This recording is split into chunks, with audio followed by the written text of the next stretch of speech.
I guess we will wait and see if anybody shows up. In the meantime, we'll do a few things here.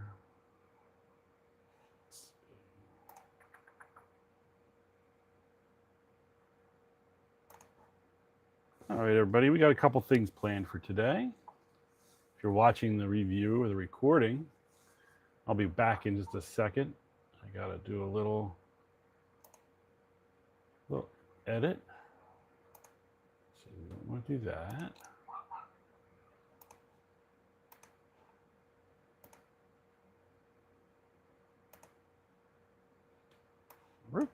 Now we're going to do that.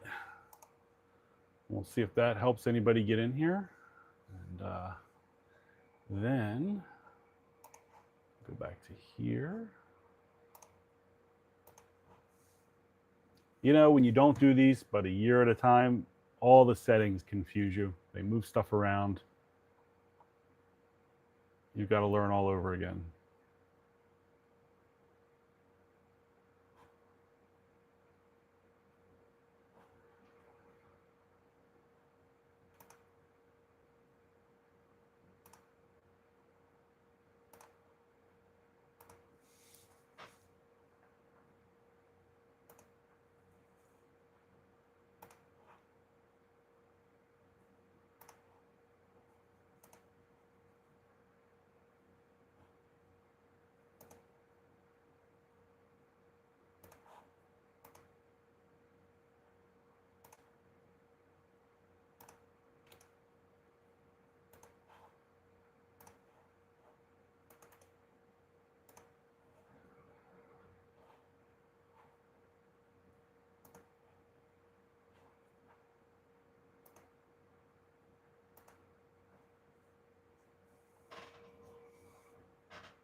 All right, so that looks like that's set up there. And then this will be set up over here.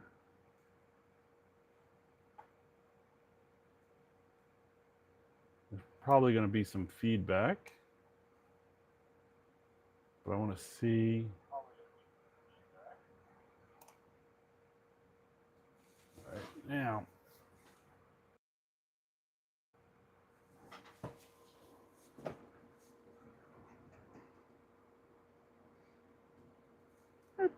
Hi, okay, that switches the camera. That messes with those things.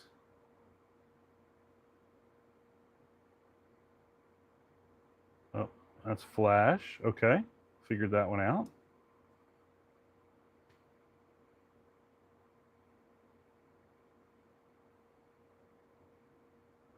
Well, hello, Vicky. Welcome. First chatter. Almost 4 minutes in. I am fumbling around a little bit, trying to figure some things out. So bear with me, and then we'll get into doing some cutting.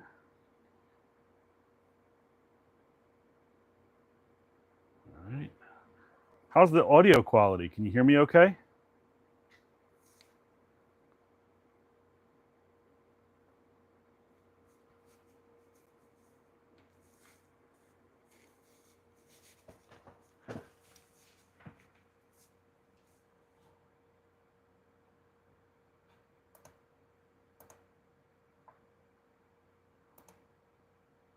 Great.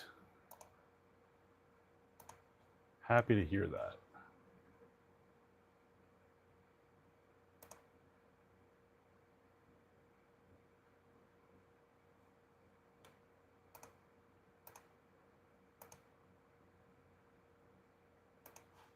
Nope, that's not what I wanted to do.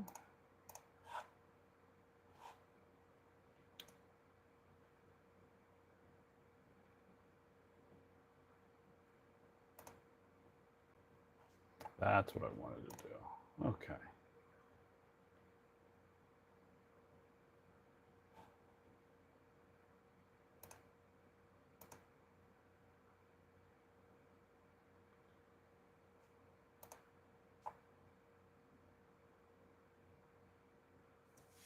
All right, good. All right, I'm gonna get into cutting some rocks. Just waiting for some people to show up. Hopefully that's why you're here.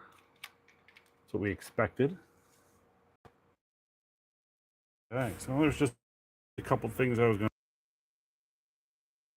These are more for later. I need to get those into polish.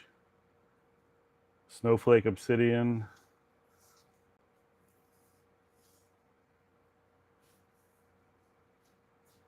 And some other jaspers.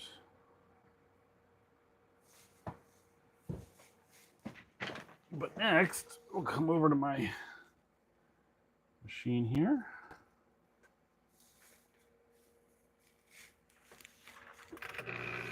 And we're going to just do a little bit of exploratory surgery.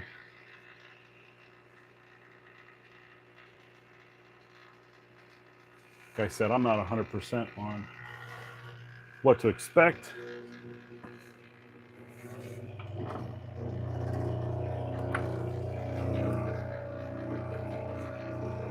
I have a piece of what I believe to be a petrified wood.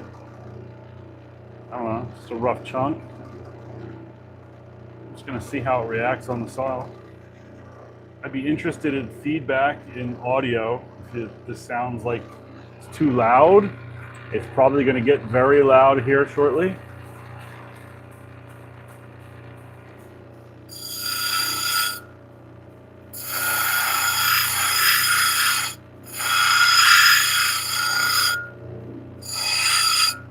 Okay.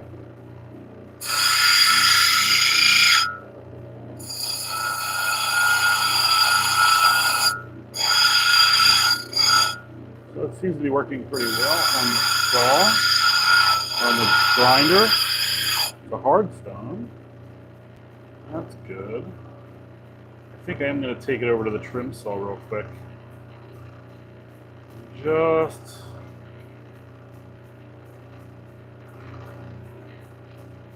I don't know.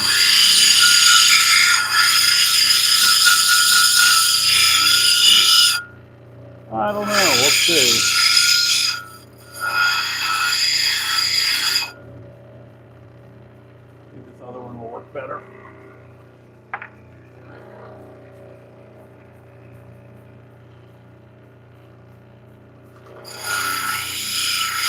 Might have been a little too ambitious for a streaming video.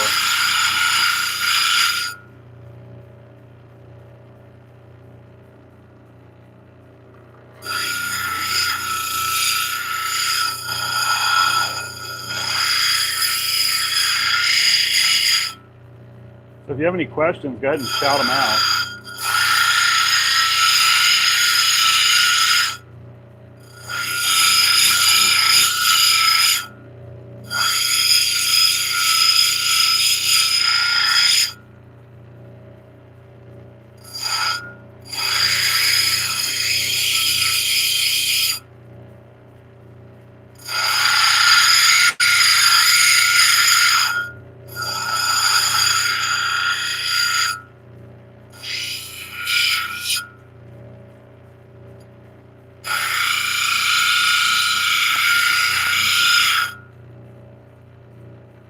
All right, great, thank you. I'm glad you're here.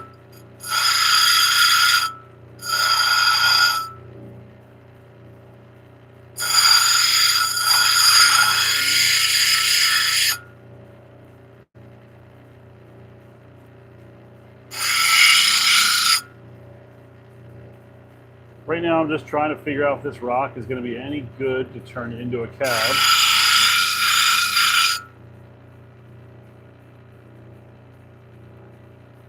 Oh, hippie love, thank you. Welcome. I'm glad you're here.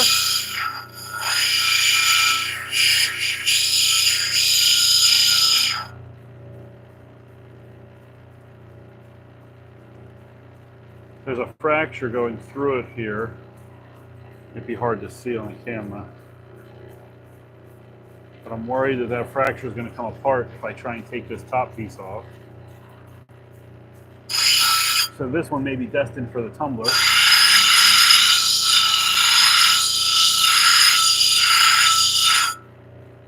See if, yeah,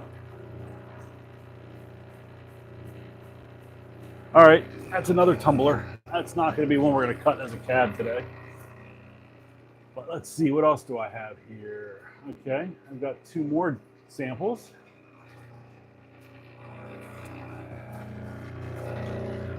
This may look like petrified wood, but this is a piece of Ohio Flint given to me by my good friend Christina.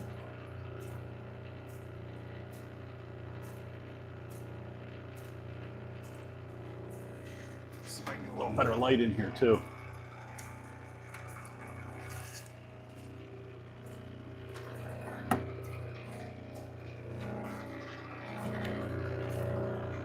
There we go. That's much better light. That's important. All right. So what shape do we want to make here? I don't know. So I got some really rough area up here. It's got a lot of holes in it. So I'm going to try to avoid that. We'll just see what kind of comes out. If there's some lines in this material that I'd like to capture, but I don't want them straight up and down. And that dark and light contrast intrigues me. A little bit of golden yellow down there. I don't know that I want to try and capture that tiny little sliver. You can see this material up here is all wasted. So let's get rid of that. And let's see where we are after that's long.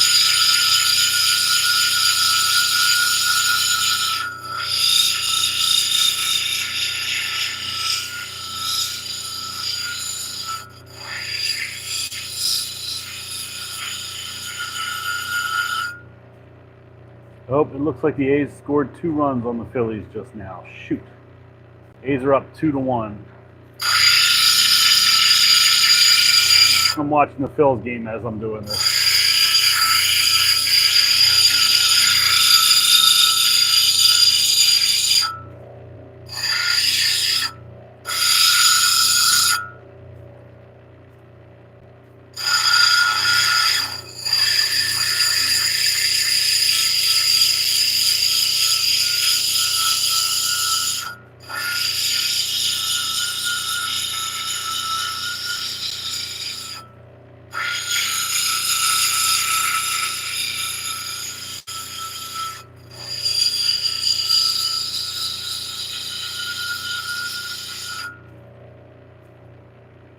So I'm just trying to get rid of all of this very holy material up here. It's not very secure or very strong. It's a good sign. You can see all the little pockets that are filled in with rock dust.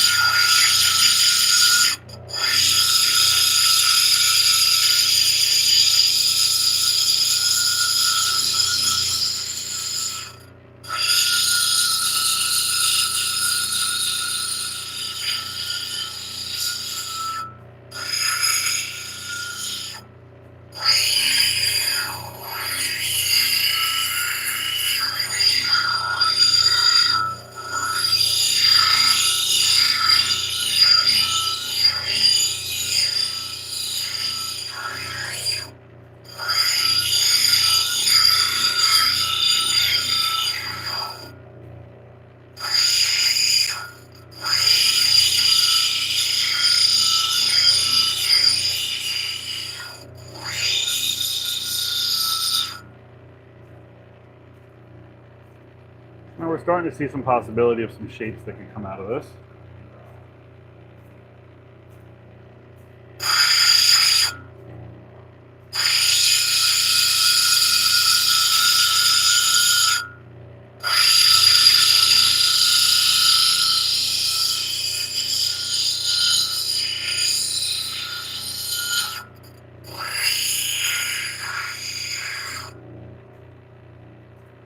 Vicky, yeah, so there's 3 different grits that you're looking at right now.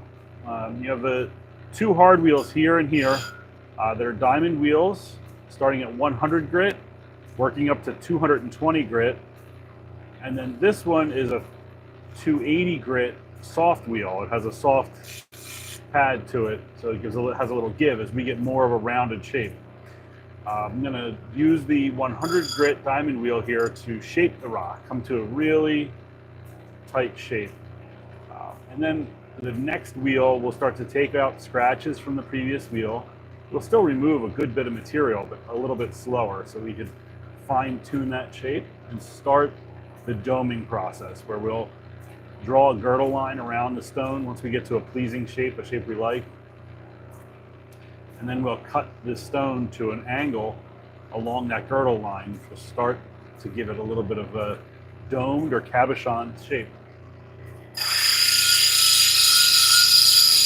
I have water constantly dripping over the wheels to keep the wheels cool, to help eliminate dust, although you can look at my hands to see rock dust on my hands. But it keeps the dust down, so I'm not breathing in that dust the entire time.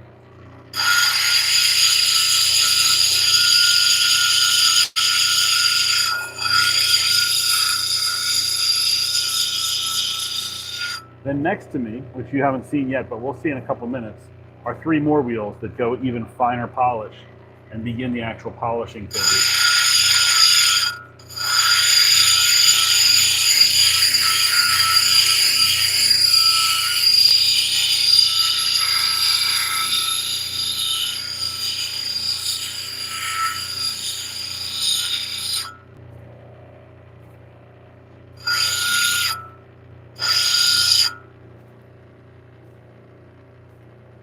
Hello, Janet. Welcome to Vincent's Rock Garage. I am just polishing a piece of Ohio Flint right now and hunting for a shape, trying to find something pleasing that works within a pattern that gets rid of these little pock marks along here, these little holes in the rock. Wasn't fully baked. We want to get rid of those. I don't want those in my finished piece.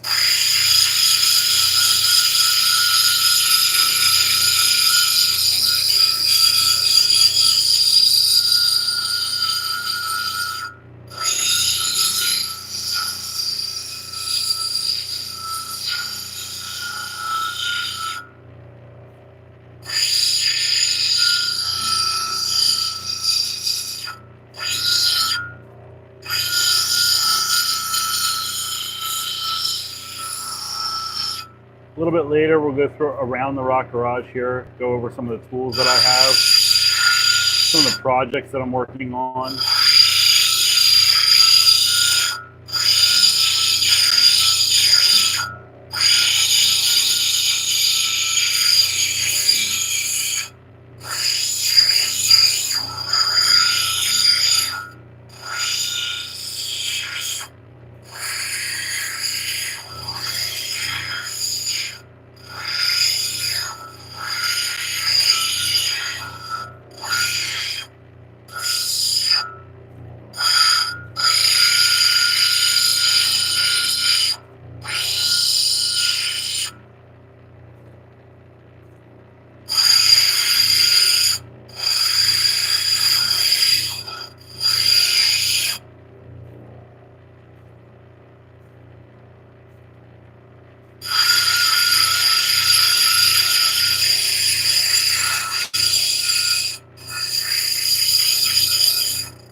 Getting a bit of an oval shape going here. Now that I'm going to stick with it. I think we have most of those little holes gone. Yeah, still a little bit more to go here.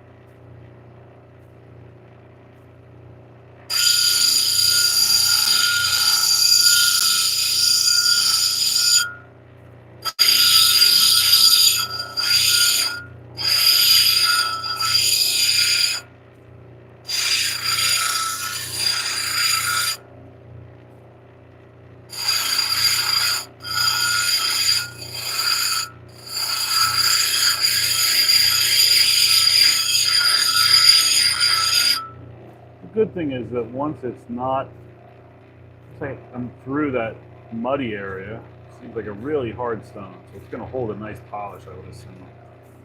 You can still see though, there's still a couple little holes going in that.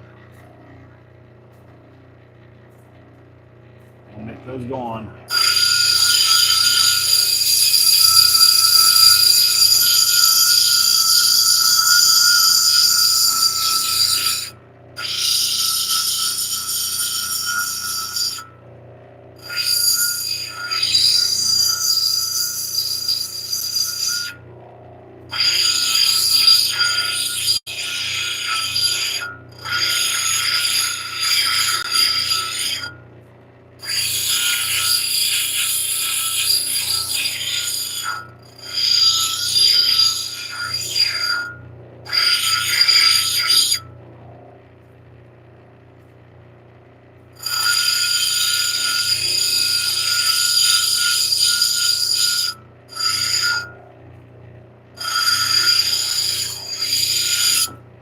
Oop, dropped her. I like to turn around and rinse it off after I drop it in the muck. Just because I don't know what quality or what fell into that muck grit-wise. So if I put something a little too strong. Hello, Diane. How you doing? Good to see you.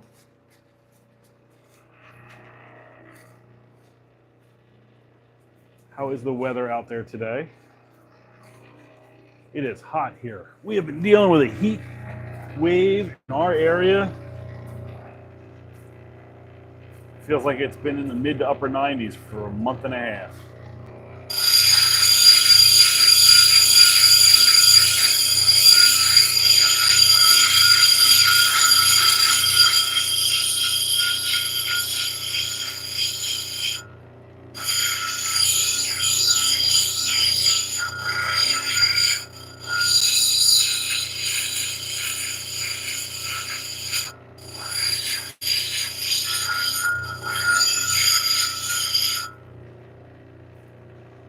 Oklahoma's hot. I believe it.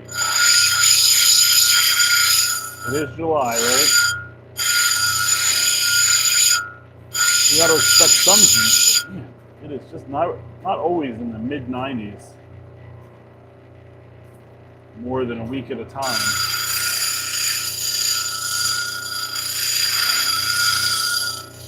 That's weather, right? You get into funky, weird weather patterns.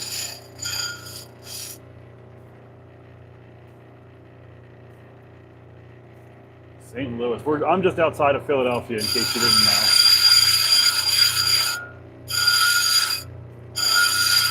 All right, so we got a nice little ovaloid type pattern here.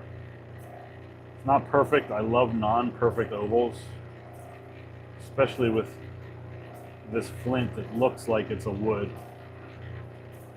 It feels more natural to me to not have this perfect oval shape. So I'm going to move up to the next wheel, eliminate some of the coarseness that comes with grinding on 100 grit. I'm going to get the water started on the next wheel. You'll notice it's not as loud as the prior wheel. 220 grit definitely quiets down a bit.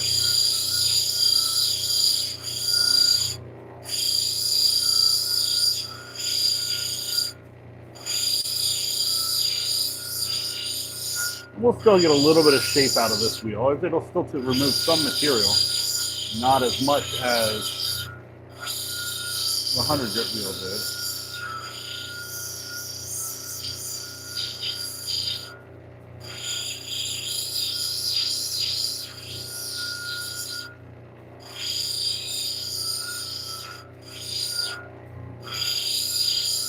Diane, if you're still here, I was saying we're going to go through the rock garage here in a little bit. I'm going to go through some of my tools and current setup.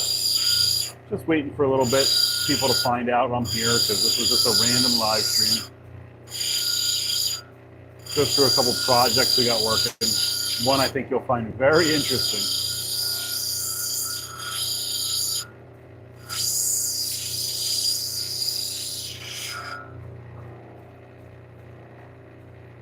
Oh, it looks like the A's scored another run. Was it a single shot? No, it was two. 2 runs scored.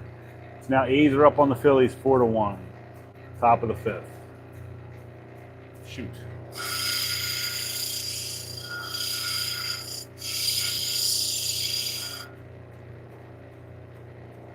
All right. I think it's time to stop here. We're going to go take the step of putting the girdle on the stone, which means I need to move the camera here in a second. Drying everything off though. Lots of towels.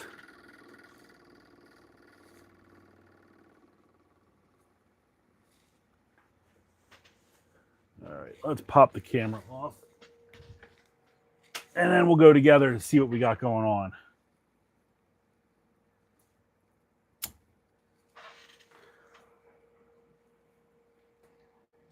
Why does everything look so dark? I wonder if that's the camera. All right, well,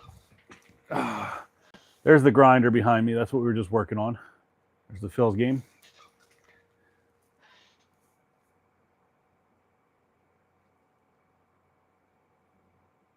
There's all of our chat. Okay.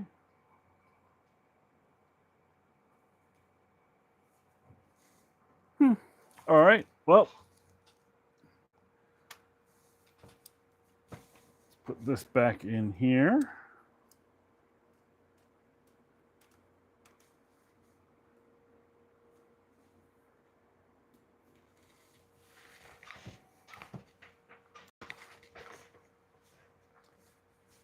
There's the stone we were just working on. This is a future project. That one's going to be fun.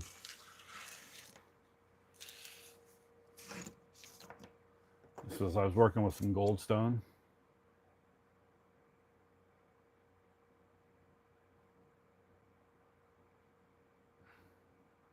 It's got some sparkle to it. So this one's polished. It needs to come off the dop stick. And then I got to finish the girdle line, but we're about to do that with this other stone.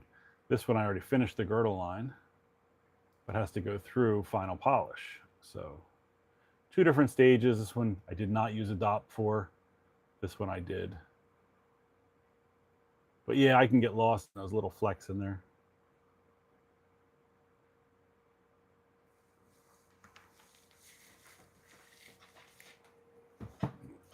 And then I'm still trying to figure out how to, there's a gorgeous flash in this labradorite. And I need to figure out how to cut to keep the flash. Every time I've cut labradorite and tried to polish it, I've gone too deep and lost the flash. This one was tumbled. I just threw it through the tumbler and came out with some good colors. But now I want to cut it into a cab, now that I know that the color's in there and that it polishes up pretty good. And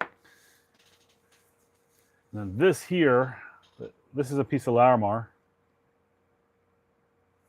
and a piece of Natrolite. Now, this pink Natrolite is sometimes called pink larimar, and they have a very similar pattern. And I'm going to fuse these 2 together into one piece. Use some epoxy. And the goal is to make them one. And I practiced with this guy here. This is a piece, this was larimar and Natrolite, polished up. And then as I was polishing it, part of it blew out. So I finished polishing it still, and I glued a bail on the back just so I could wear it because I like the colors. I wasn't so worried about the actual shape. Like I said before, I'm a fan of irregular shapes. But I know I can do better, and I want to do better. And so I'm going to take a second swing at it into these two pieces. So that's a future project that's coming down the pike.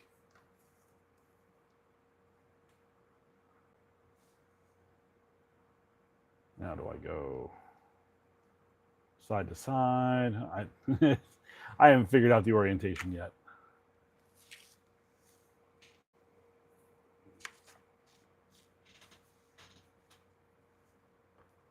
But for now, this is that piece of flint that we're working on.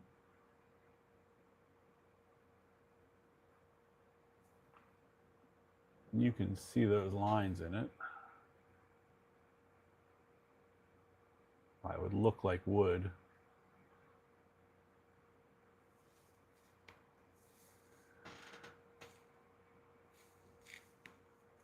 I like to take a little bit of fun juice, shot of alcohol, and just help clean the dust off of her.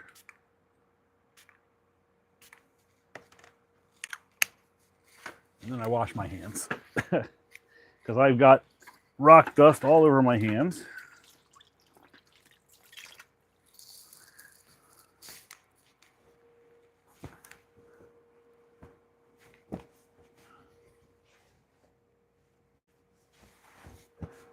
All right, hands washed. Alcohol is evaporating.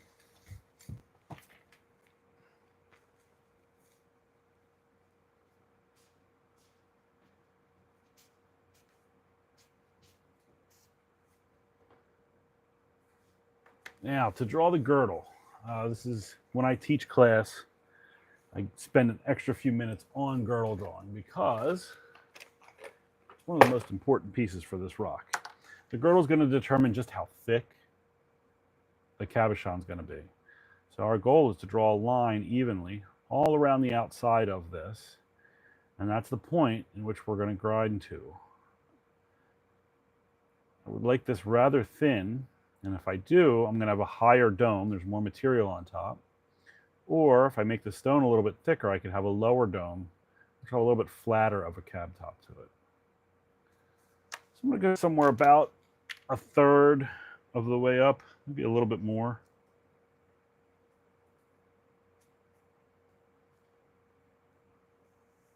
There we go. I hold the Sharpie in place, and I spin the stone on a flat surface around the point of the Sharpie. So if you can see that, Sharpie stays in place. I spin the stone around.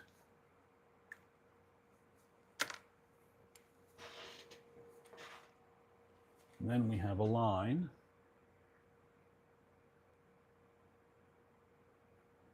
All the way around at just the right depth.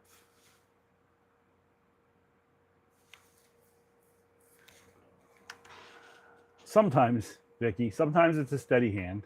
You know, the pressing the Sharpie into the table and spinning the stone eliminates a lot of the shakiness.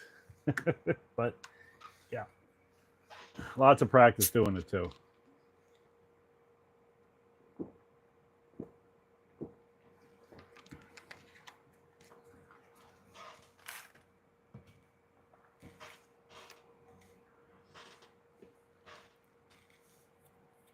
All right, now I'm going to prep us to head back over, but I'm going to check out some more comments to see if I missed anything. Oh, thank you everybody for the likes or the thumbs up. I appreciate that. There's 3 of you here, and I got 3 likes so far, which is great. Help other people find us, right? That's an important thing. Speaking of, let me just go out and let my friends and family know I'm doing this. guess some people may not even know that I'm doing this.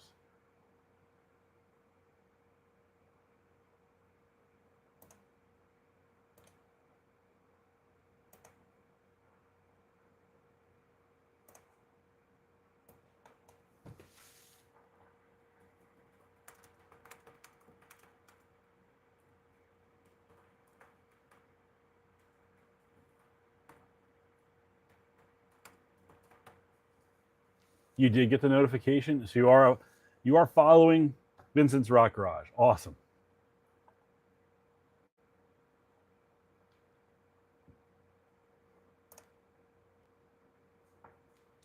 There we go. All right, I shared it on Facebook now, so I bet some people will come in from Facebook and say hello. I'd be surprised. I'm really surprised when I talk to people and I haven't talked about this enough that they know what's going on. I figured everybody I've ever interacted with knows exactly what I do and how I do it, and wouldn't be surprised by what happens here at the Rock Garage. But every day I talk to somebody like, really? That's it? That's what goes on? That's what a lapidary artist does? That's how you make a cabochon? So that's kind of what inspired me to get back here doing this again. I'm going to get back over to the machine. Now, Vicki, you asked me about the wheels. So there's all 6 of them together. This is my little rig for holding the camera up in front of the wheels as I'm grinding. But you'll see that in a little bit, we'll move over to these 3 wheels, which are a finer grit. And that will start the process of the actual polish. We're still going to work on the heavy wheels here, which they're the ones that are going to shape everything.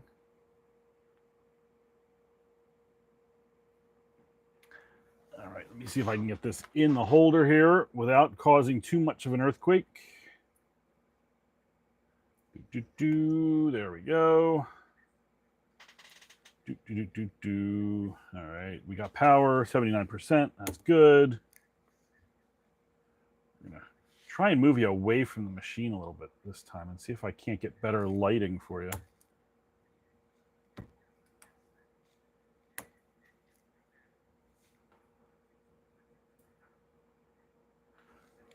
Now it's crooked. Hello, Angela. Welcome, welcome. Good to see you.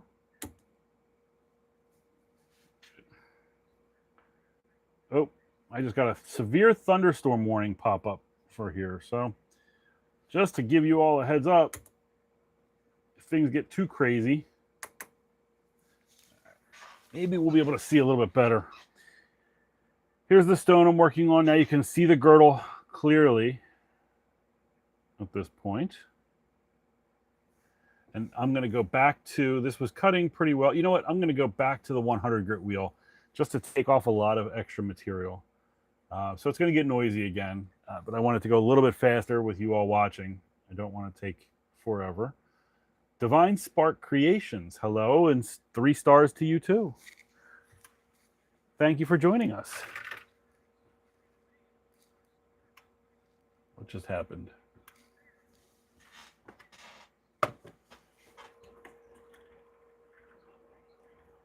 My water pump is not pumping. There it goes. Now my water pump is pumping. That would have been terrible. Have the water go out in the middle of a live stream. First live stream in a year, and the water goes out.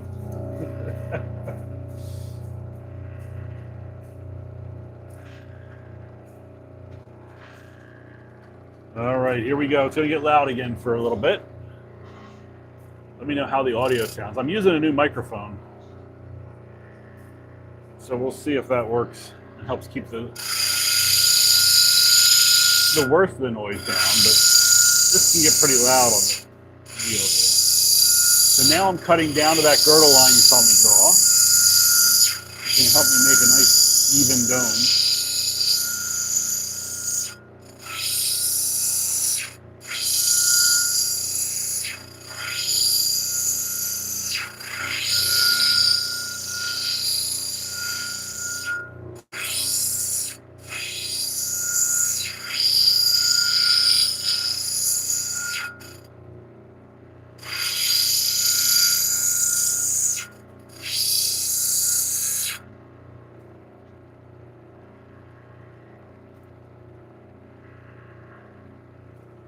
did I miss? There it is. Okay, Divine laughed. Hello, Divine. How's the weather where you are, Divine? We were just saying how hot it is.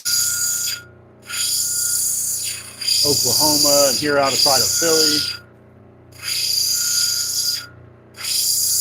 I feel like our weather's a little cooler than it is in Florida. When you were Floridian.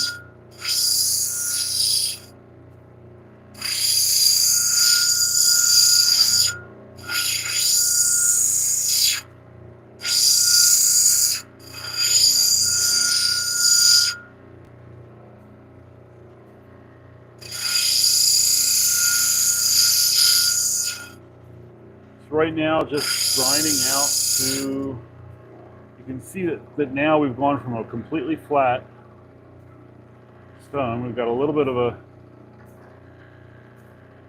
yep, that sounds about right, Divine. It's been 90 to 100 degrees for like a month and a half.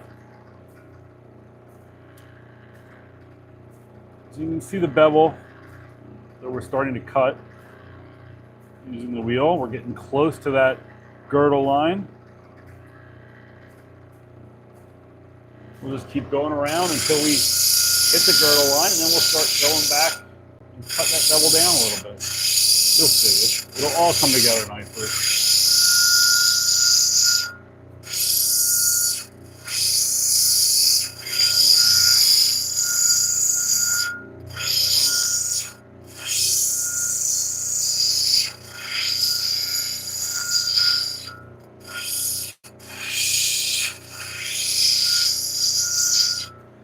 A lot of people like to use a dop stick on their stone. At this point, they would grab a little hot wax and stick to the back of the stone with the hot wax and a wooden stick. I have one over here.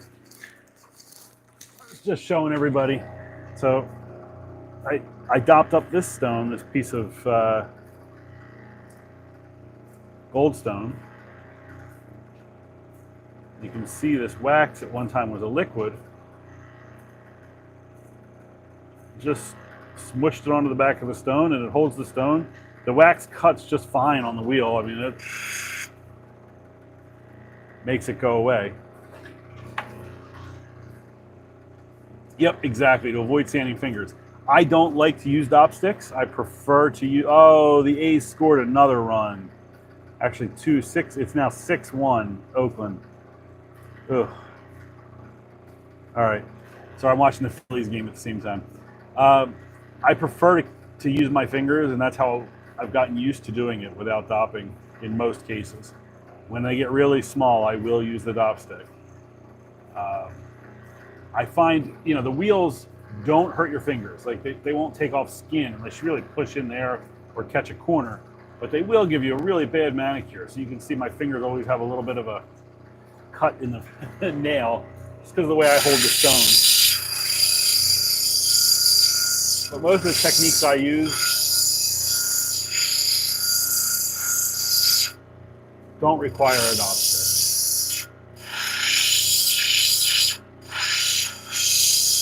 And that's just personal preference. A lot of people choose, funny, I've taught a couple classes now at our lapidary society. And the woman that I teach with likes to dop, prefers dopping her stones. And so we teach the students with both.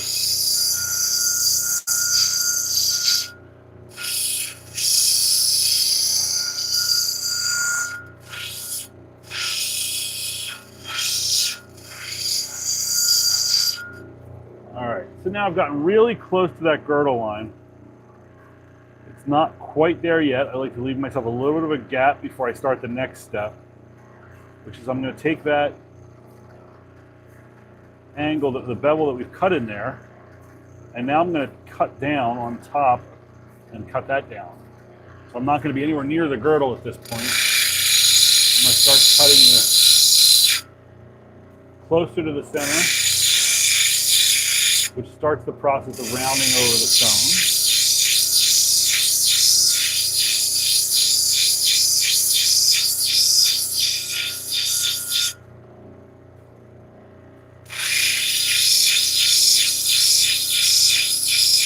I also do a lot of this by eye. just because I've had so much seat time at the wheel. I've been in this machine many an evening cutting stones. So I'm used to where and what I need to cut to keep it even.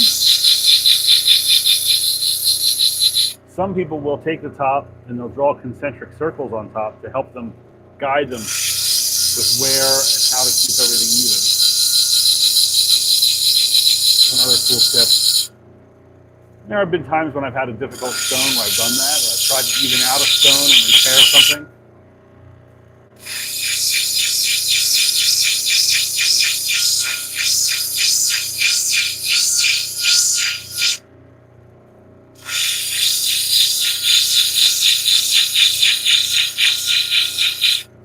I really just want to take that bezel now. You can see we're getting closer to the dome. You can see the light reflection, right? Now the lights are still dancing around there. You see how they're like waving and jumping across the stone? It's because we're not quite domed. But it's a cool effect. That's one of the ways that I use to check and make sure that I'm nice and even. When those lights are not dancing around very much or at all, so a flat spot there, that's how you know you have a nice even dome. So if you're ever buying a cabochon, if you're ever at a gem show or somebody's shop, and you take it and you grab a light, you find the closest light, and you just scan the light over top of the stone, you can see the lights dancing. Say, ooh, all right, we can do a better polish than that.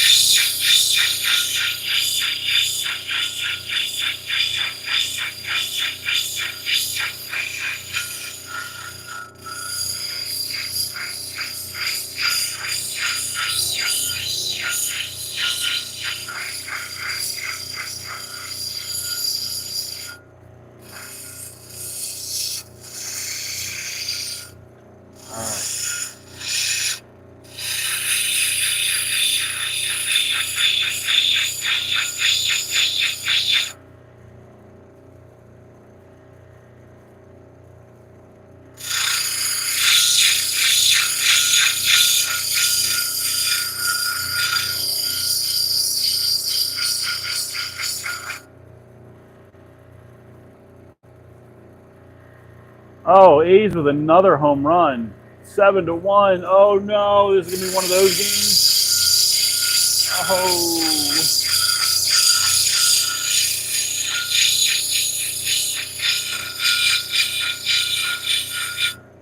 This is gonna be one of those games. So we're getting closer. You can see the lights are dancing a lot less. I mean, there's still a little wiggle there. They are definitely dancing a lot less. So I'm going to move up to the next wheel now. So we're going to go from the 100 grit diamond up to the 220 grit diamond. And that will take off a little less material. It's going to go a little slower. But we want to cover the whole thing and get rid of the scratches from the 100 grit.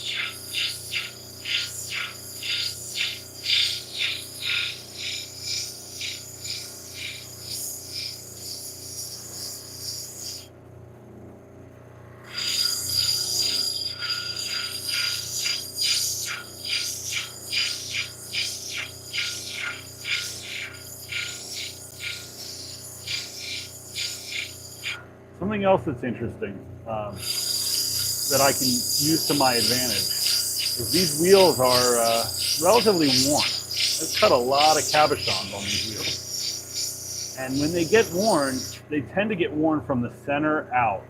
So the center is the most worn area, and the outer edges have the most grit or the heaviest grit on them.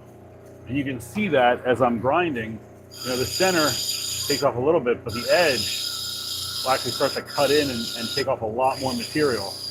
So if I start out here at a more aggressive position and work my way in towards the center, I can judge how much material I'm going to take off. And I can speed up or slow down my cut.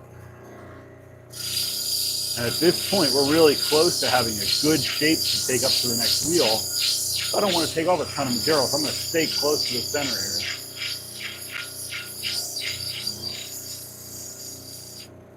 I also want to make sure that, remember that girdle line? We don't want to go below it. Come on, focus. We don't want to go below the girdle. We do need to be right on it. You can see we're really close to that Sharpie line. Why's my camera not focusing? There we go.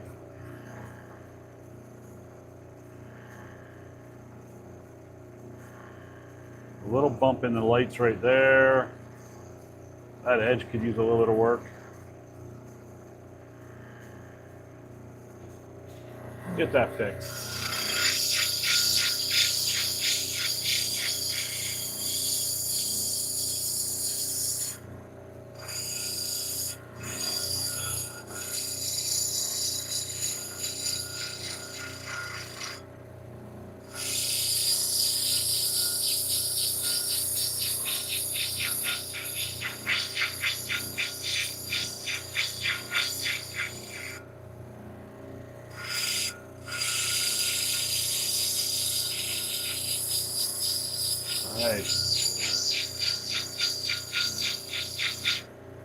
We're going to wait towards the center there.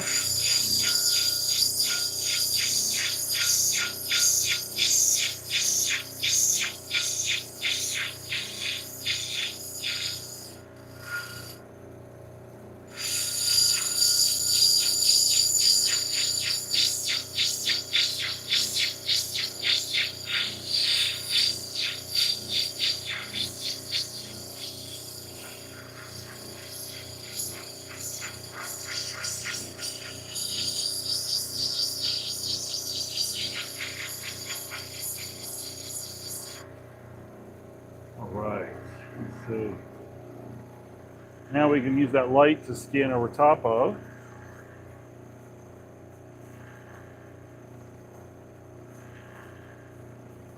That's something right there that won't go away.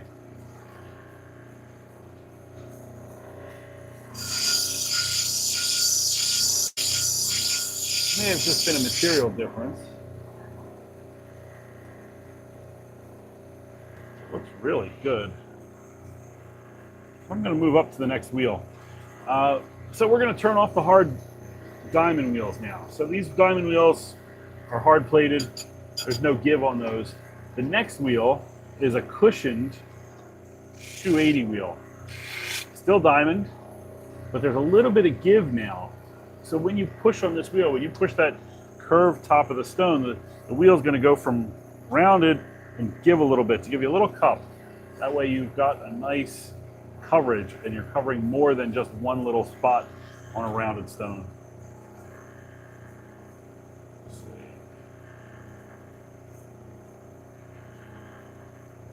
I ordered 5 pounds of super flashy slab lab. It was super oiled when it got here, yep. So I had to wash it. And now it's unpolished looking and sharp edges. So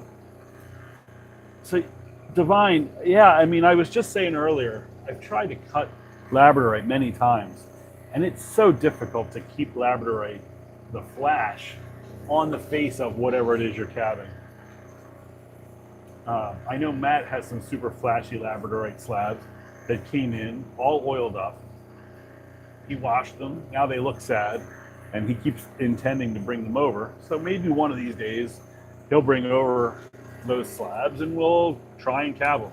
But it's not easy to chase the flash.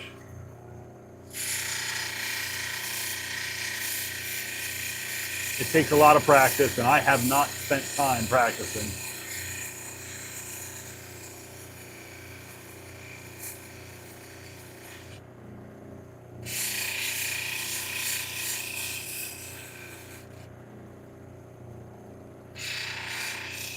And now I'm doing the same movements on this wheel.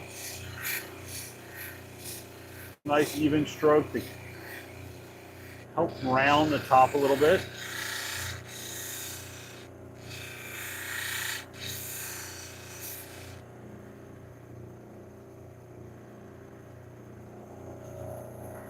One of the things you can look into, especially if you have somebody near you who's into tumbling, you can tumble those slabs of labradorite without removing much material at all and get them nice and shiny again.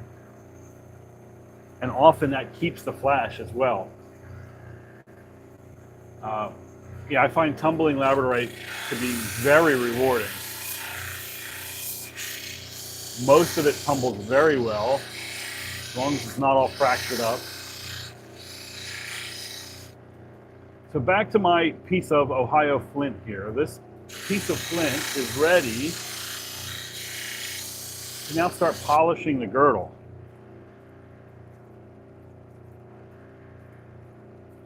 The girdle, again, is that area below the line that we drew, the girdle line. You can see how in areas, some areas I've cut the girdle line down considerably by getting really close to it.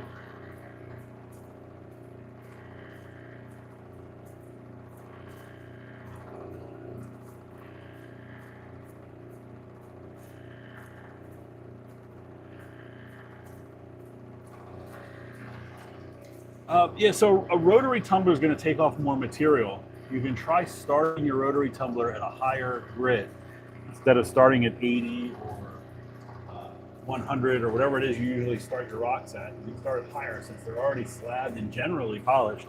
You might want to start at the 500-600 range and see if you can't get it polished from there, or use a vibrating tumbler. A vibrating tumbler won't remove much material at all.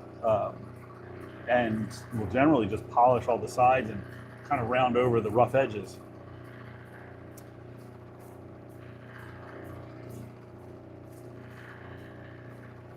I've polished thin slabs tumbled thin slabs before in the vibrating tumbler.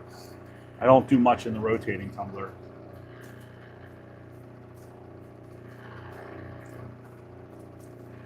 So now's the time, because of the way this material is cutting, now's the time that I'm going to go ahead and start to polish the girdle, which is going to take out that Sharpie marker girdle that we drew. It'll start to take out these little tiny nicks that are around the edge.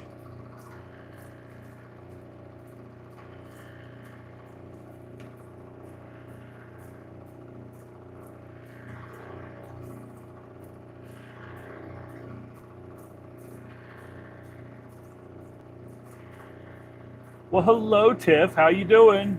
Good to see you. Hope you're having a wonderful Sunday. I can't get that. Okay, there you go. Now you can see how close I am to that girdle line and how nice and even that dome is. The stone's still very matte. Now that it's dry, you can see that you can't see that reflection of light in it anymore. So it does not have much of a polish on it at all, but that's going to change over the next couple stones. There's a few little pits in there still. We'll work on those. Find a good place to stop or just leave them as a feature of the stone. So let's take off the girdle edge. And I'll just go around the stone. This stone is hard enough that I can do it on this wheel. I've got to make a decision whether I do it on this wheel or the next one. But since this stone is this hard, this wheel, the 280 grit soft wheel, isn't removing much of the stone at all. You can see I still have some Sharpie there, even though I've gone over it a couple times. So it takes a little bit to take off that much material.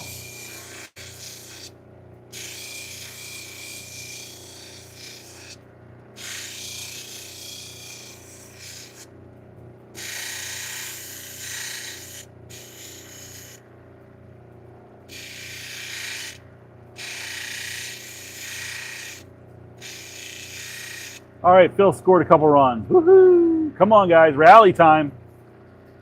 I'm watching the Phil's game. It's 7-3 Phillies right now.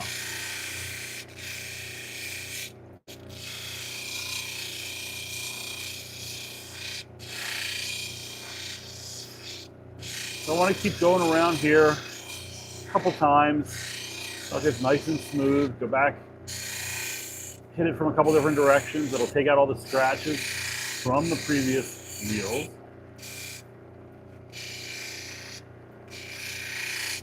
Yeah, rock tumbling was a fun hobby. I really enjoyed it.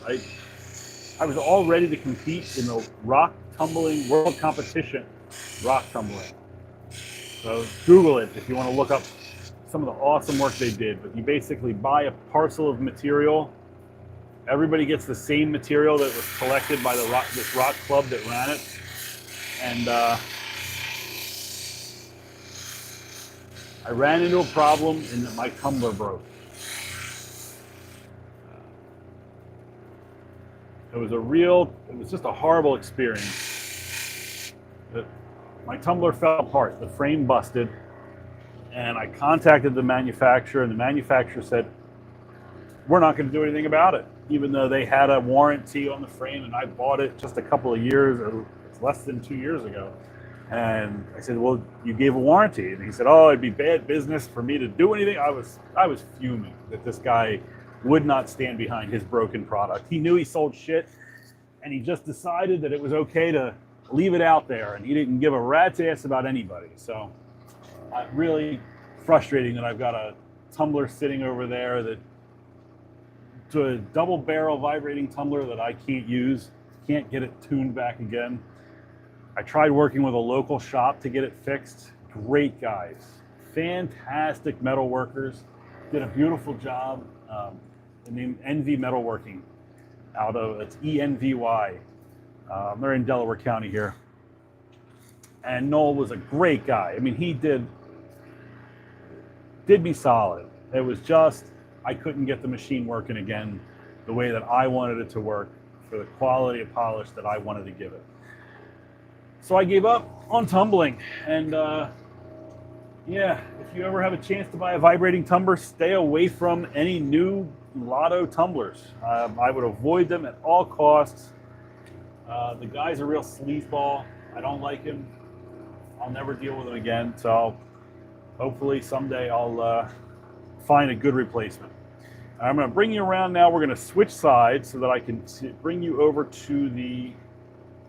How do I want to do this? So I'll probably take you out of here because I got this whole rig. Then I want to switch over to the polish side. And so how am I going to... I'm going to try and do this one-handed. If I loosen this, spin this guy around like so. And then spin this around. Is this going to get in my way? I don't know. But now, okay, the handle's in the way. And YouTube generally doesn't like flipping around a camera, because if I go like this... Oh, okay, they did it. All right, they got better. YouTube did something right, guys. All right, so now I can play with this a little bit and get you all to a good point where you can see what I'm doing.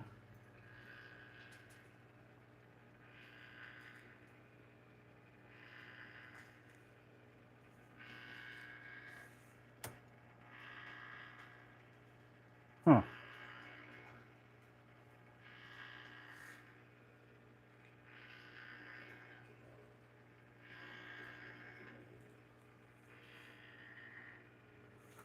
That's not too bad. I'll have to... I can't read the comments this way, though. See, this is the other problem with not streaming for a year. All of a sudden, now I got to figure all this stuff out again. How do I get you guys in close? I wonder. All right, let's do this. Let's do this. We're going to put you guys over here for a minute. Oh, sorry. I didn't mean to make you all sick. We're going to clamp you in. Let you look at some fun rocks. And I'm going to be right back. I'm going to try and move this frame around a little bit and see if I can't make it work better for what we're trying to do today.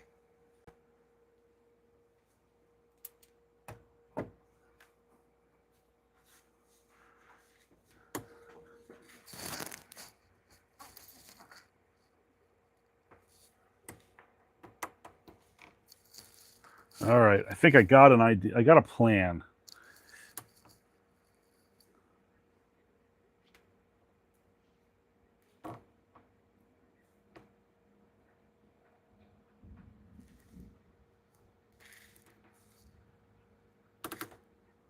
Let's see if I can make this plan work.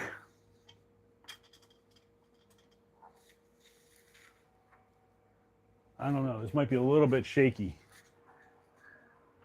I got a plan, man. Yep. Let's see.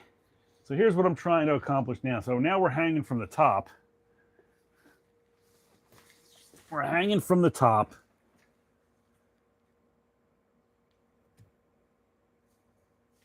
Oh, it's a little bit.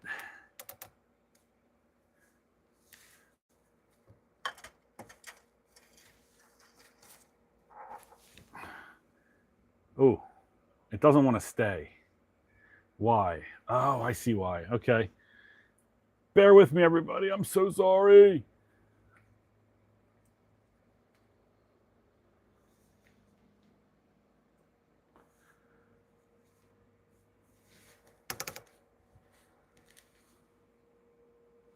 All right. Can you all see that all right? Because I can get in there pretty good now. Does that look good? Let's see.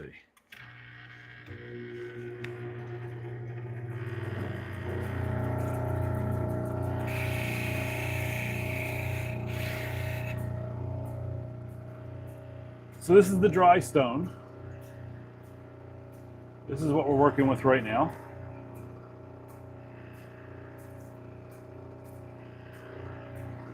You can see, you can barely see any light reflecting in it.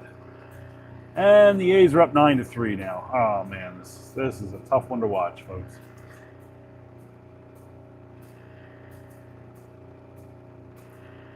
So now we're going to start on 600 grit pre-polish. And we're going to move up to 1200 grit, and 3000 grit is what's on this machine right now. So hopefully, by the time we're done, you'll be able to see my face in the reflection. I don't know if that's going to happen. I'm just teasing. We'll start polishing the girdle here.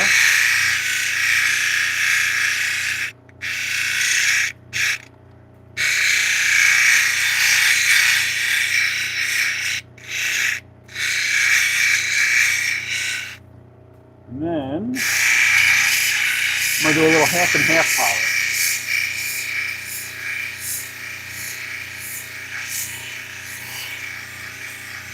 And you'll see that some of my polishing technique changes the way I polish the stones versus what I was doing on the other machine, on the other wheels, I'm sorry.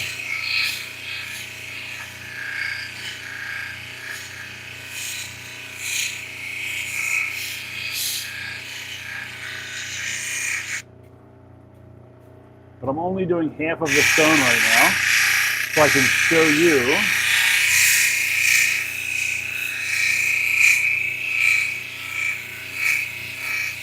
what the difference might look like.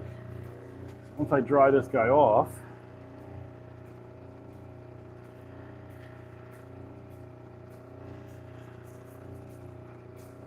see if we can tell much of a difference.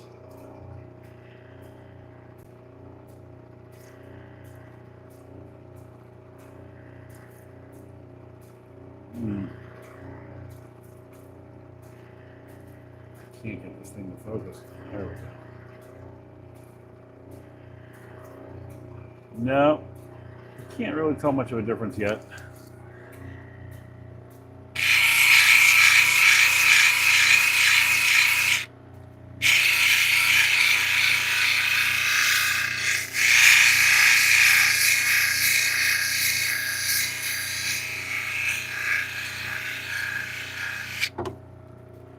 Dropped it again in the muck. So just a quick rinse. Make sure I get all that grit off of there in case there's any contaminated particles down there.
So we're just slowly bringing this. This is a hard material, so it is taking its sweet time polishing up. Lots of wipes. Wipe down. Check the polish. Go back at it. Wipe down again.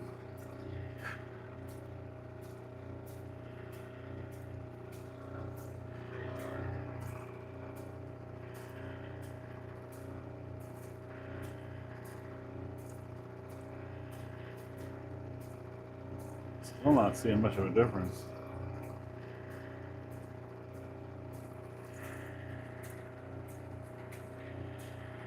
What I'm checking for now is evenness. So it doesn't look very shiny at all. 600 grit is not bringing out a polish on this material. I'm just making sure that what I can see is even all the way across.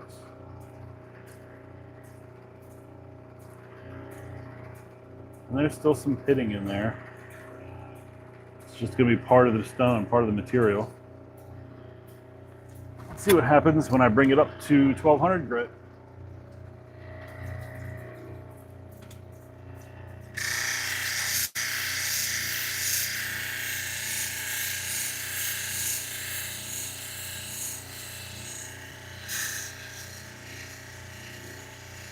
A's scored another run. Now it's 10-3 Oakland over the Phillies.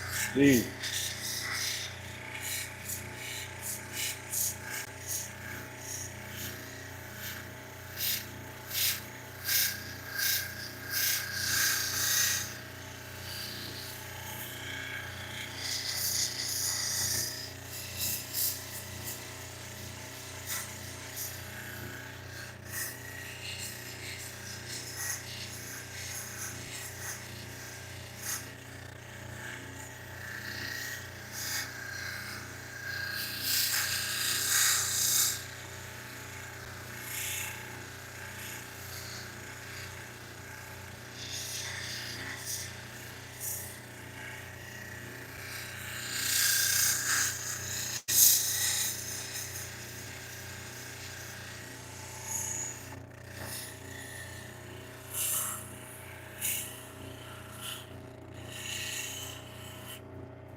Hello, Chris. Good to see you.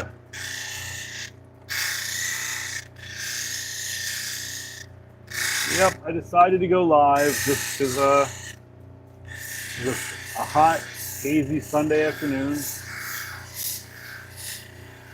Figured I'd hop in and just let y'all watch what I was working on.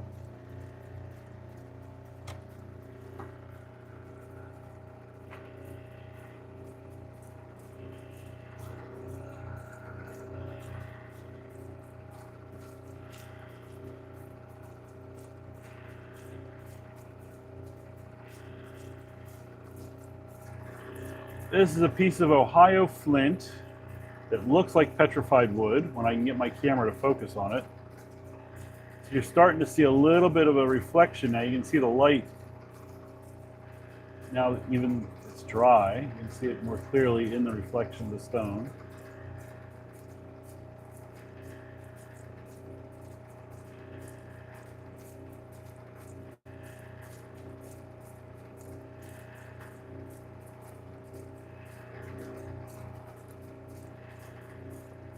There's some pitting that's still popping out of there. So I have, Janet. I've done faceted stones, and I can show you one. I have one right above me here. My first ever facet. Let me turn that off for a second. Take a little break, and I'll show you my first ever faceted stone. So I took a faceting class. I belong to an organization called Tuscarora Lapidary Society. They're here in Brookhaven, Pennsylvania, and we teach classes on all sorts of lapidary skills and technique. And so I took cabochon classes. I now teach some intro to cabochon classes. I've taken metalworking classes with some phenomenal teachers. tried to learn how to work with silver, gold. I've done okay. I haven't taken it very far. But this was my first faceting class stone. You know what? Let me take it out of here. It's kind of hard to see it in here.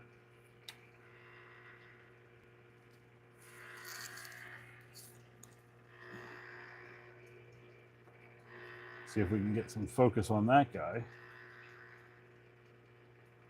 Come on, camera.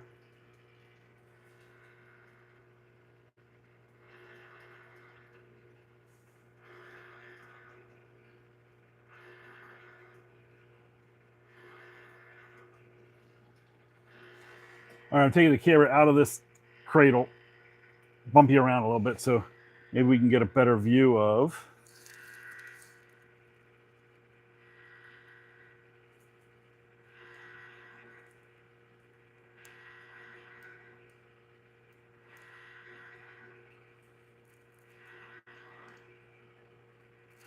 So that was my first ever faceted stone in faceting class. There you go. Material was provided by the instructor.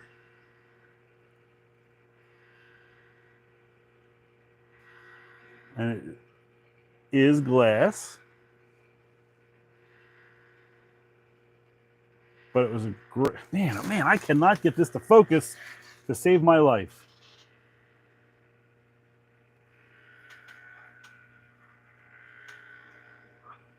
It's a little better.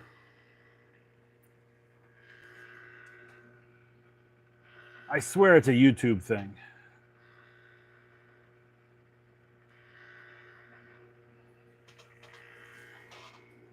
It just needs more light.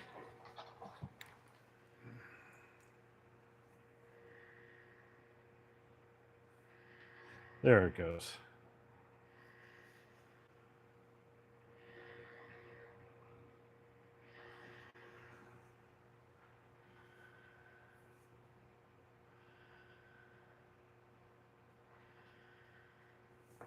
See all the facets. So the funny story is,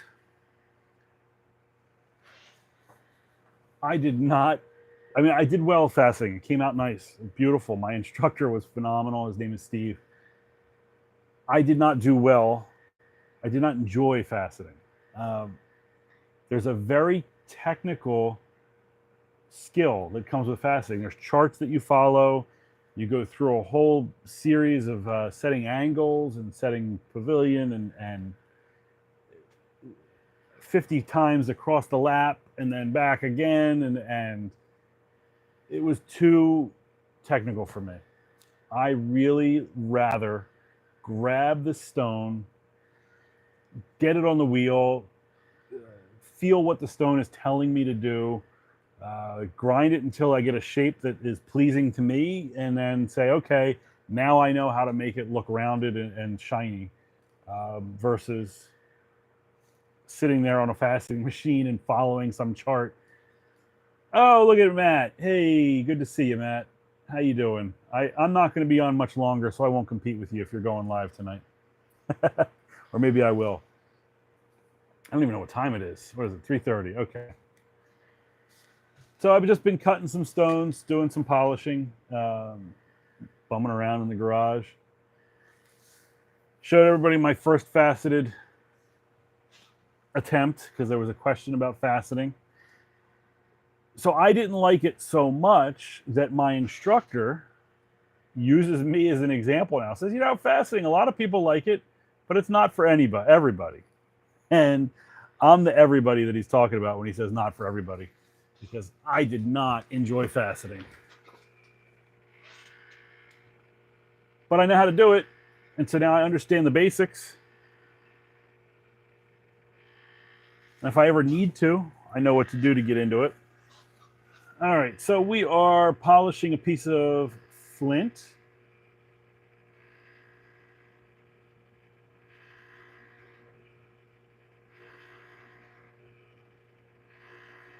You can start to see we're getting a little bit better reflection. This was just starting on the 1200 grit. So I'm going to go back to 1200 grit for a little bit longer and see if I can get a little better of a polish on there. And then we'll move up to the 3000 grit and see what happens. Now, some stones, in my short few years of doing this, I've learned that some stones just don't polish. It doesn't matter how long or how much you try. I've worked with this material before, so I know some of it works really well. I actually won an award for one of my Flint pieces.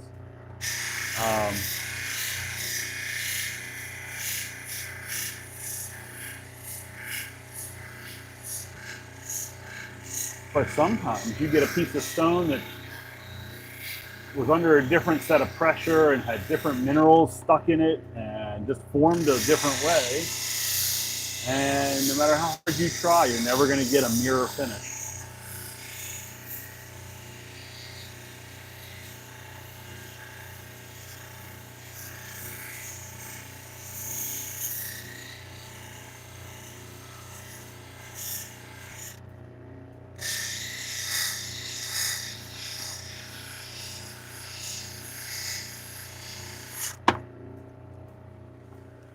Rinse it again because I dropped it in the muck. Hit the chat thing so I can see if there's any chat messages. Tiff is glad. Thank you, Tiff. I'm glad you're glad.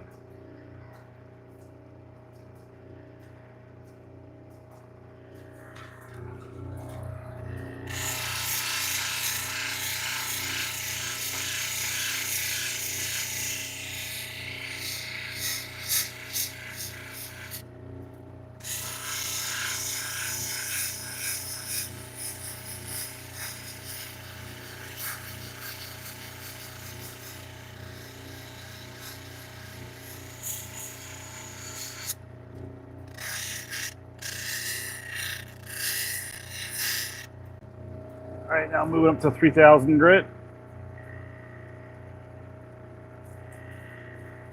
Final stage of polish on this machine.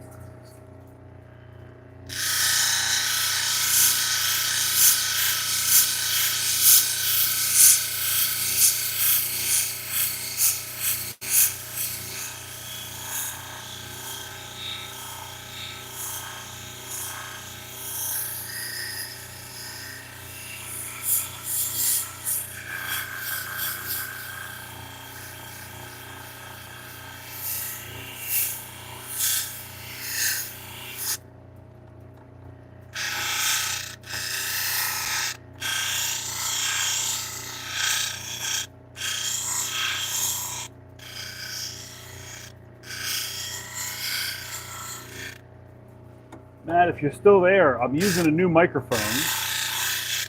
Same company of the microphone that you use, but a few different features with it, which I kind of like.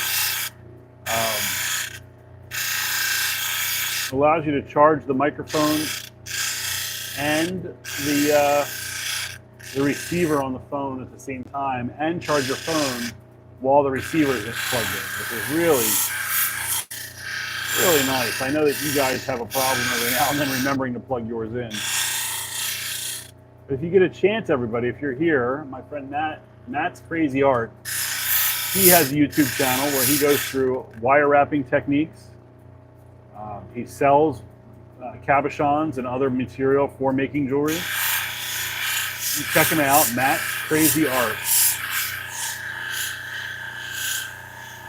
Who am I kidding? If you're here, you already know Matt.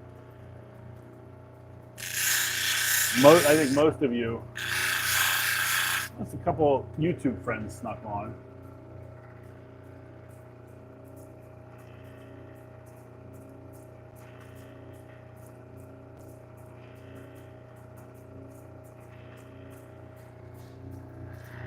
There he is. Okay, yep, he's there.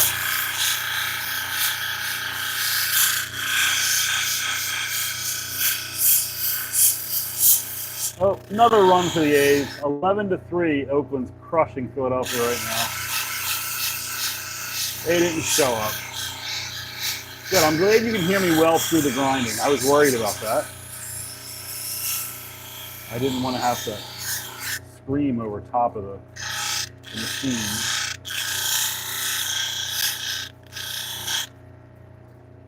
All right, let's take a minute and dry this puppy off and see what we got.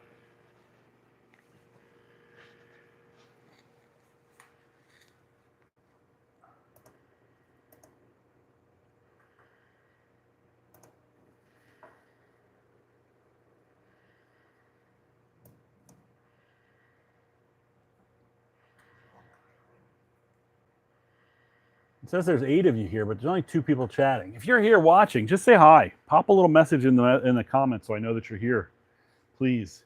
Before I show the shiny final product here.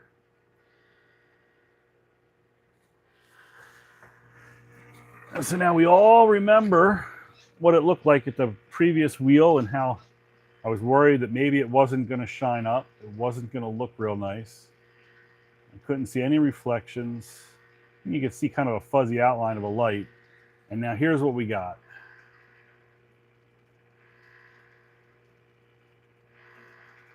Now you can see the lights, the clearly definition across the 2.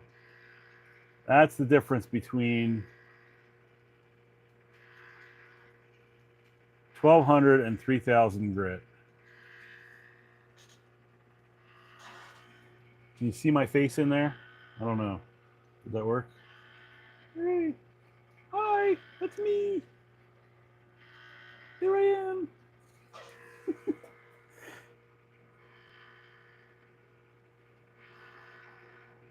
Again, it looks like a wood. There's definitely striations like a wood pattern in there, but this is Flint. It is a 100% stone. Started as stone, ended as stone. I'm trapped in a stone. No. Yep. All right. So anybody who's just got here, you can go back to the beginning and watch how this started as just a scrap piece of flint that I had. We talked a little bit about faceted stones. I showed some of my future projects here, some things that I'm working on, which includes this larimar and Natrolite combination. I want to confuse these 2 together the way that I did with this pendant here, and just do a little better job with shape and thickness. This was kind of got off the rails because of a chunk of it blew out as I was cutting it. So I just started to preform these into a rough shape, get rid of the pieces that I don't need, and I'm going to fuse them together with some epoxy. This has been my epoxy of choice lately. This stuff has been phenomenal. Stays clear. It does a great job holding stones, holding bales on. It's just been working good, so I like it. It's just a quality 2-part epoxy. I mix it up using the little backs of stickers.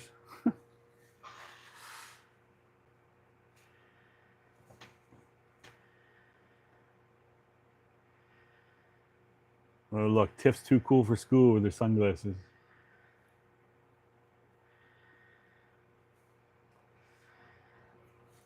Did anybody have any questions? Anybody want to see anything specifically? Or not so specifically?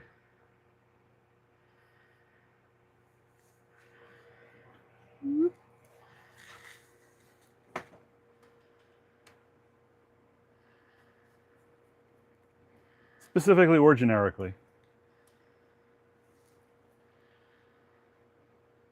There we go. Now I can get a sip of my beverage. Natrolite, this white stone from Indonesia. It's called Natrolite. Natrolite.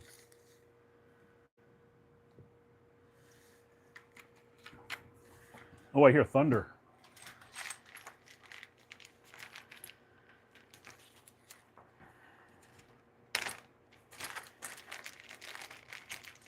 Wonder if we're going to have I know we had a severe weather alert. I wonder if we're going to have a storm coming.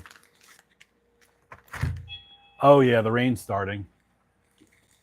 Wind's blowing. It's gray out here. Woo. Hopefully I still sound clear as I walk away from my phone. So here's some more raw pieces of Natrolite. And a lot of people compare it to larimar. Although this polishes up pink, as you can see here, and they call it pink larimar. It's not exactly pink larimar. I have another piece that I polished. See if I can find that. Where did I do with the Natrolite?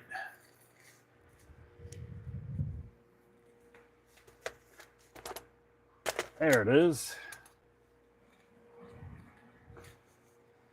Okay, so this is two things going on here. So these are some polished pieces of polished Natrolite that I finished, as well as some silver working that I'm working on, kind of in the middle of.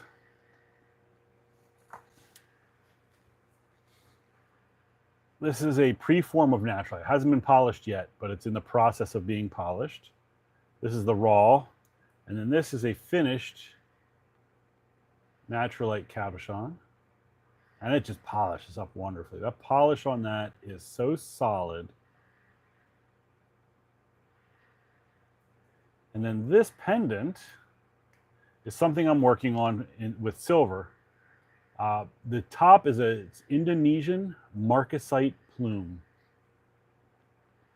It has a very translucent appearance to it if you can get some light behind it.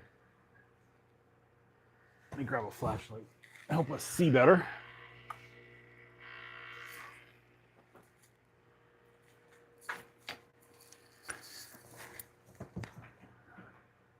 You can see through each of these. They have a very translucent appearance to them. It's hard to get on camera. Get a more direct light. There you go. And these stones aren't exactly set yet. I still have some more work to do to polish and finish this pendant off.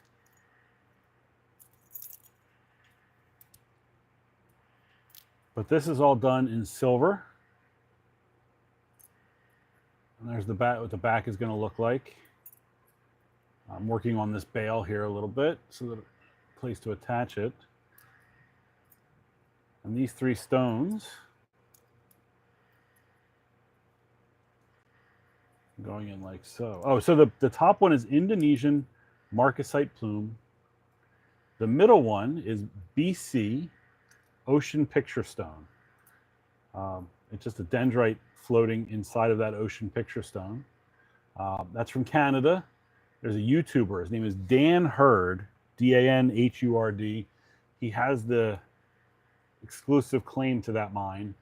And this I purchased 2 years ago, 3 years ago from him. And then this is that Natrolite. And so this is the pendant that I'm working on now.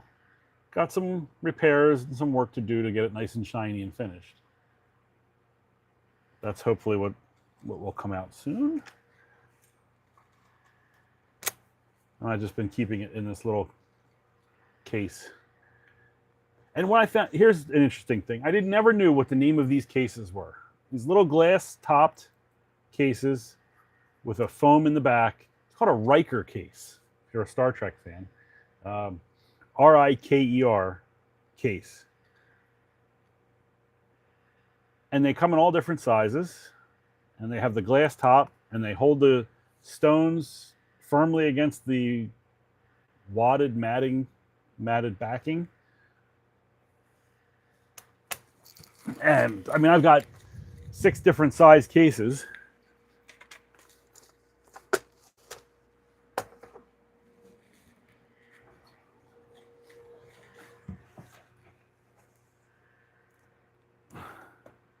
You can see Riker cases. I never knew. That's something I learned just a couple months ago.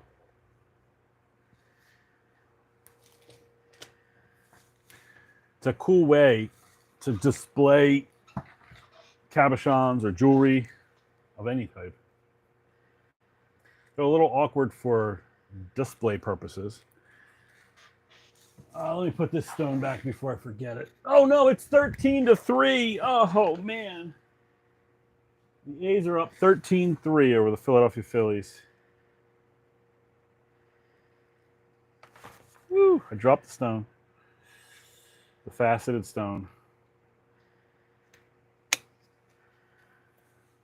Nope, that's not right. Come on, get where you belong.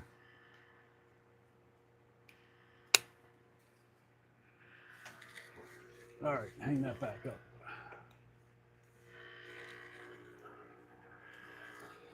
All right, do you want to see me cut another one, or were there any specific questions about what I do, or the shop, the studio?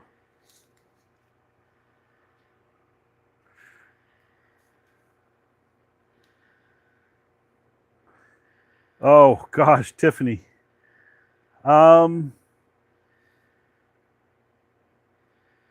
Janet want to see so I couldn't give you a number. It's been overwhelming, just how much stuff has gone into it. But at the same time, I've been absolutely blessed. And a lot of this equipment has come from people who have seen what I do and have appreciated it and said, hey, I have this available. Would you like this? I've had somebody tell me about an estate clean out who said, hey, somebody wants to sell all this stuff. Do you want to buy it? And, but not even so much the equipment. It's the fixtures, the shelves, the work tables, all of those things that go into building out a studio. Just my son and I built these shelves. So, just assembling these shelves as a workspace has been, I can't even quantify how much it costs to put the shelves together. The wood wasn't terribly expensive, except it was done in the middle of COVID, and what lumber prices were doing back then. So, yeah, that'll get you. Finding this display case, right? My display case here from a friend, he was selling it. What it cost me, 40 or 50 bucks for the case, the glass case itself. And then I had to rewire it and put appropriate lighting in it so you could see all of these things. Now, the display case doesn't really have much, if any, of my work. I didn't make anything in here. This is all stuff that I just have acquired or was given, and I enjoy looking at. So that's why it's in here. There's my quartz shelf, aquamarine plate. There's another aquamarine sphere sticking out of host material. My little jade crow back there. A little quartz crystal. I got my dinosaur bone on the bottom down here. If you look at those, that's actual dinosaur bone vertebrae. You can see where the vertebrae was refilled in the center with stone and has turned petrified over the years. That's a nice chunk of bright red, very hot, very radioactive dinosaur bone.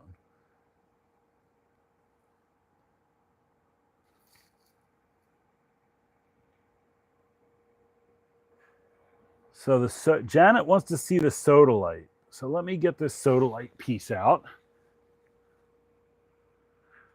That's charoite. Oh, hang on for 1 second, everybody.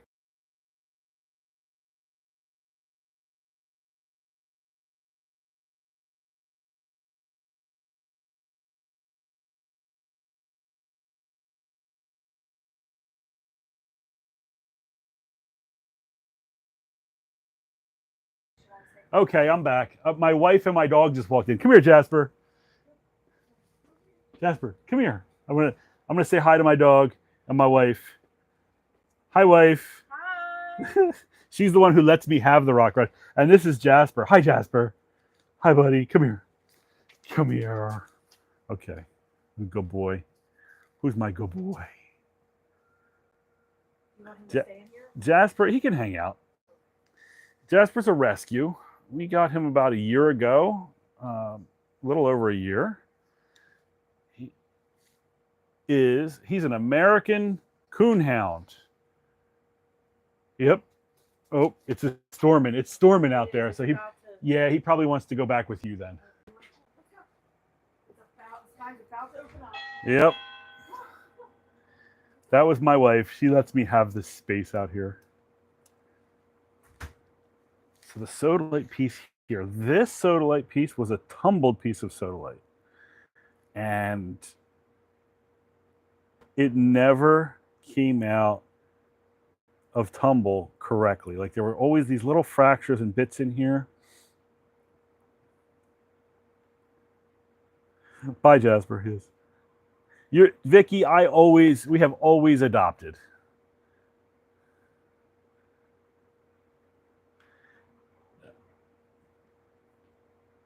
Or we've rehomed a dog. But with the exception of my very first dog when we got married, where we purchased a Boston Terrier, we belong to a Boston Terrier rescue, and we have rescued multiple Boston Terriers from different situations in their lives. We've helped to foster dogs and have foster dogs find their new homes. We volunteered at shelters.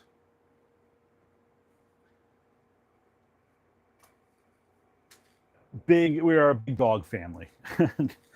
So, are you, Vicky? That's awesome. Is it any specific breed, or do you just foster whoever, whatever comes across the need?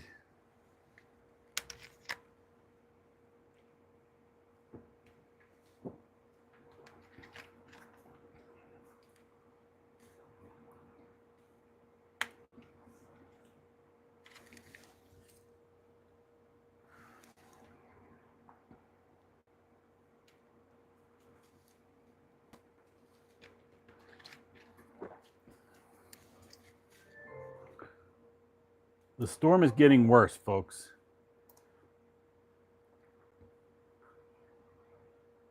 The storm is getting worse. I can hear the thunder, and the lights just flickered, so I apologize.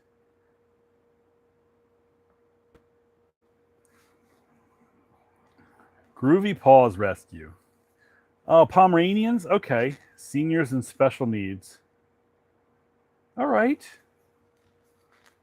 Senior dogs are tough, right? I mean, they definitely have, the phrase, you can't teach an old dog new tricks. They have things that are ingrained in them that make it very difficult. But they are also sometimes the most appreciative dogs. They just know when it's gone from bad to great. So thank you for rescuing senior dogs. It definitely takes a special type of human to handle a senior.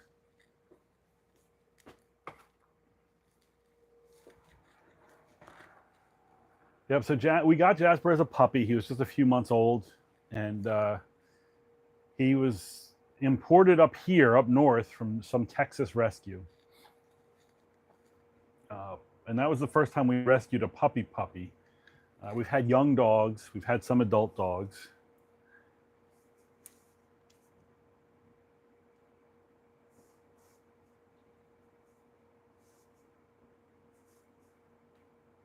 No, there are not many rescues or households for senior dogs. That is very true. It's tough. You're often dealing with, you know what you're dealing with. I don't want to get into it all here.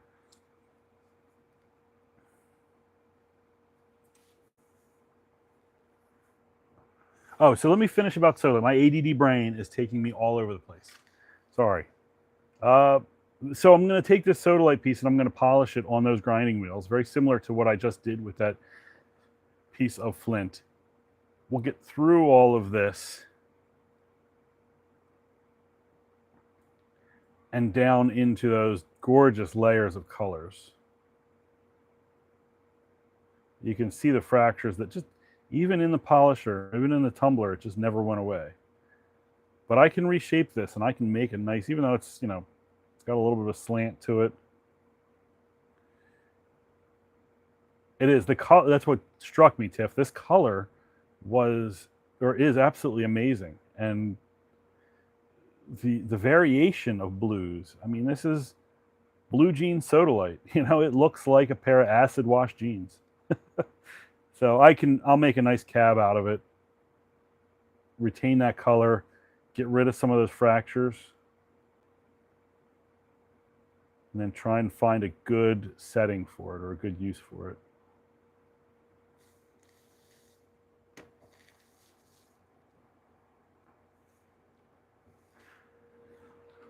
All right, everybody. I think I'm going to wrap it up. I just had another clap of thunder out there, and my lights are flickering here. Oh, I'm back. Okay, so I think I got disconnected for a minute. It just said you're live again. I think we're having a little bit of internet connection issues as well. So I think I'm going to sign off. Thank you all for being here. Please don't forget to like and subscribe to the channel. Feel free to share this video if you know somebody who's interested in, and you're telling them about how to make a cabochon. They say, I don't know, what am I doing? You know, this is just a quick, well, it wasn't really that quick, but it was just a general overview of the process of making cabochons. Let me get up here and so goodbye, everybody. Thank you for tuning in. Thank you for hanging out with me for a little bit. It's always fun. I'm hoping to do more of these. The more that you guys interact, the more the people that get to see this, the more I know that it's worthwhile and gives me the serotonin hit so that I want to keep doing it. All right. If you ever have questions, if you're watching this on replay and you have a question, you can always go to Facebook, Lapidary Angel. That's my Facebook page. So you can always ask there for questions or leave a comment down below. Ask the question. It might give me the spur to make the next video. If you say, hey, I'd love to see how you cut rocks down from a boulder down to a slab, we can go through that. All right, everybody. Good night. Thank you again. I appreciate all of you. Till next time. Bye-bye.